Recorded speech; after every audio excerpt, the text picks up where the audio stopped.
परलोक में कभी दुर्गति को प्राप्त नहीं होता है। शरीर छूटेगा, भजन करते करते बाल बच्चों के बीच में रहकर भक्ति करते करते ये शरीर पूरा हो गया तो आपके परिवार के लोग, आपके रिश्ते नाते सगे संबंधी सबके सब शरीर की अंत्येष्टि क्रिया कर देंगे अथवा दफना देंगे। विधिवत क्रमबद्धता के साथ सारे कार्यों को कर देंगे, भोज भात जो भी है।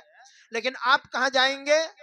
आप सीधे स्वर्ग जाएंगे। और यहां जो आपने पुण्य किया है, दान किया है, भजन किया है, समाज की भलाई की है, समाज को सही मार्ग दिखाया है, मार्ग निर्देशित किया है, तो ये सारा जो पुण्य है आपको स्वर्ग में दिखाई पड़ेगा कि मैंने पुण्य किया है। और वह पुण्य आप भोगेंगे वहां पर। आप तेतम भुक्त्वा स्वर्ग लोकम विशालम क्षीणे पुण्य मर्त्यलोकम विशंति। और जब पुण्य सब समाप्त हो जाएगा तो वहां से आप यहाँ आएंगे। क्षीणे पुण्य मर्त्यलोकम विशंति, मर्त्यलोक में आप आएंगे और मर्त्यलोक में प्राप्य पुण्य कृतान लोकान सित्वा शाश्वती समाहा शुचिनाम श्रीमतांगे हे योग भ्रष्टो भी जायते। पवित्र कुल में और श्रीमान के यहाँ अथवा धनवान कुल में मनुष्य का आपको शरीर मिलेगा और पहले की अपेक्षा अधिक भजन करेंगे, पहले की अपेक्षा अच्छी परिस्थिति रहेगी। और यहाँ से स्वर्ग, स्वर्ग से यहाँ मनुष्य में यह रफ्तार तब तक चलता रहेगा जब तक आप परमात्मा को प्राप्त ना कर लें। बार बार मनुष्य का शरीर मिलेगा। हमारे गुरु महाराज थोड़ा दूसरे ढंग से समझाते थे इस चीज को। परमाराध्य श्री सदगुरु महाराज हमारे गुरुदेव कहते थे, जैसे सिंघनी का दूध, सिंघनी का दूध जब दुहा जाता है ना तो सोने के पात्र में ही दुहा जाता है।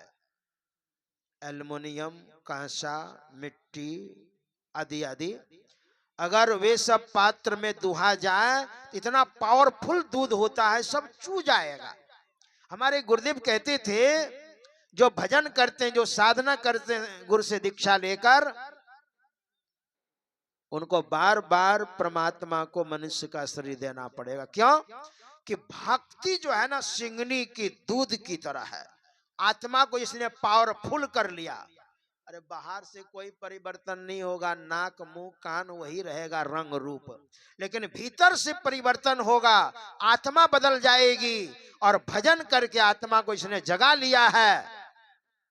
दूसरा शरीर अगर परमात्मा देंगे ना, वो शरीर बर्दाश्त नहीं कर पाएगा, फोड़ देगा उस शरीर को। बार बार मनुष्य का शरीर परमात्मा को देना पड़ेगा। इसलिए गुरु से दीक्षा लेकर जल्दी से भजन प्रारंभ कर दीजिए, अपने को धोखा मत दीजिए, है ना। कितना दिन का मेहमान है और कहीं मर गए और कीट पतंग हाथी घोड़े कुत्ता गधा में जन्म हो गया तो आपको कोई नहीं पहचानेगा। जहारो लागिया मी खाटी मोरिनुम सही तो सोंगे जावे नारे, है ना। जिसके लिए एड़ी चोटी की मेहनत कर रहे हैं वो आपको नहीं पहचानेगा। सामने में कुत्ता जो पूछ हिला रहा है, कौन है वो? आपका अपना है वो तो आपको पहचान रहा है, लेकिन आप नहीं पहचानते हैं। वो कुत्ता तो समझ रहा है, अरे पोता तुम मेरा पोता है, तुम मेरा बेटा है। कभी रोटी दे देते हैं, पूछ हिलाता है, कभी रोटी का टुकड़ा दे दिया, कभी डंडा दे दिया मन हुआ तो।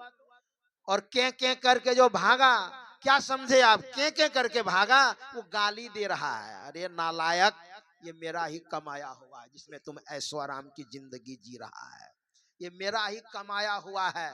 तुम रोटी का टुकड़ा नहीं दे सकता है तो डंडा क्यों देता है?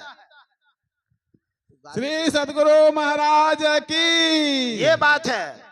इसलिए अपने को धोखा मत दीजिए, जल्दी से आप भजन कीजिए। और आप लोग आए हैं, जो जिस तरह से सेवा की है सबके सब धन्यवाद के पात्र हैं। और विशेष नहीं कहूंगा क्योंकि आज भजन कीर्तन भी होगा, आगे मंच संचालक महोदय बताएंगे।